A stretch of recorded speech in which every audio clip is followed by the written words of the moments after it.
Welcome to the channel. In today's video, I'll show you how to export a GIF in After Effects without a background. Let's get started. First, open your animation in After Effects. Make sure there's nothing in the background, meaning there's no solid color or layer. Next, go to the top menu and click on Composition, then select Add to Render Queue. In the Render Queue panel, click on the text next to Output Module. A new window will pop up. In the Video Output section, click on the channel's drop-down menu and select RGB plus alpha. This will ensure that your GIF has a transparent background.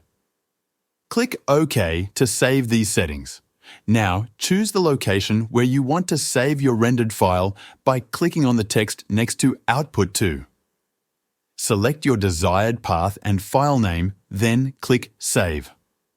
Once you're ready, click Render to start the rendering process. After the render is complete, open Adobe Photoshop. In Photoshop, go to File, then Import, and select Video Frames to Layers. Navigate to the file you just rendered from After Effects, select it, and click Open.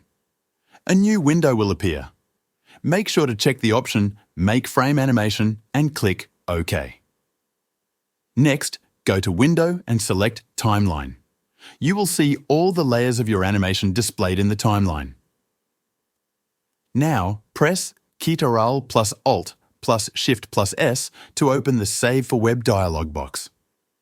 In the Save for Web settings, choose GIF from the drop-down menu. Ensure that the transparency box is checked to maintain the transparent background. Set the looping options to Forever so that your GIF will loop continuously. You can also preview the animation by clicking the play button in the preview window. Finally, click Save, choose the location where you want to save your GIF, and click Save again. That's it. You've successfully exported a GIF with a transparent background from After Effects. If you found this tutorial helpful, please like and subscribe. Let me know in the comments what tutorial you want to see next, and I'll see you in the next video.